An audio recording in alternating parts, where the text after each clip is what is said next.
Isokatra ny volana oktobra ho avy izao ny taom-pianarana vaovao ao amin'ny sekoly ambaratonga ambony tsy miankina USSUP eny Behoririka. Atolon'ny safidianan'ny mpianatra ao aminy ny sampam-pianarana lalàna sy ny fitantanana. Anatin'ny fitantanana io ny commerce international sy ny transit et douane ary ny finance. Misarika avy hatrany ireo nahazo ny diplôma baccalauréat araka izany ny taletsekoly mba tsy ho tara amin'ny fisoratana anarana noho ny toerana voafetra.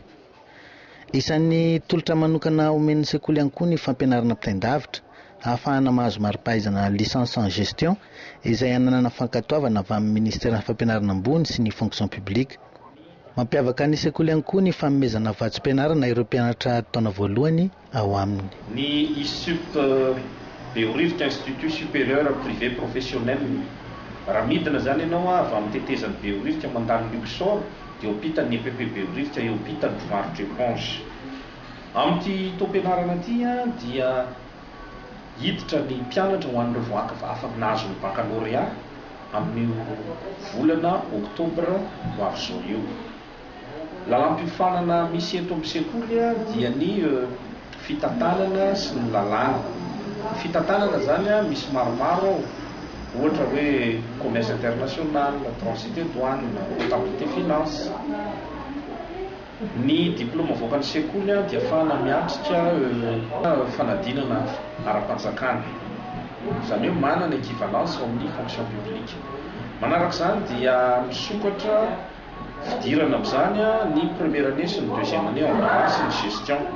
Ny amin'ny zavatra tolotra vaovao nomen'ny sekoly hatrany dia ny formation à distance ho an'ny première année, izany hoe manao ny taranja fitantanana ahafahany manao an'ireo option maromaro, commerce international, GRH sy ny voalaza teo aloha.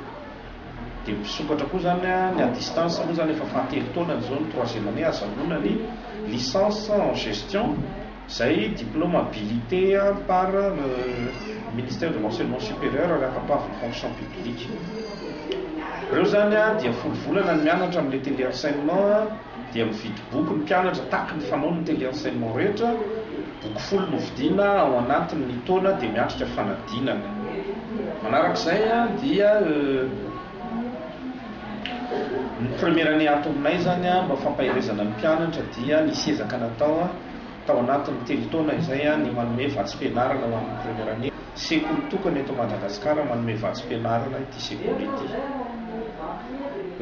Manarak'izay eo amin'ilay atao hoe ho an'ny mpiasa zany efa manana traikefa folo taona, 5 taona dia afaka manantona aty zany dia mifandinika misy an'ilay atao hoe validation des acquis.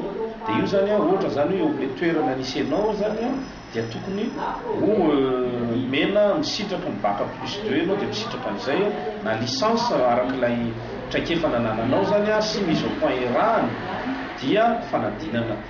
Test atao dia misitraka n'ilay licence professionnelle izay efa zay daholo indray ho an'ny mpiasa sy ny manana traikefa misehatra asa izay atao. Ny toerana dia tokony hanararoatra isika fa voafetra ny toerana zany ho an'ny taona voaloha, faharoa, fahatelo. Dia aza misanasana manantona Behoririka ampitany mpivarotra éponge.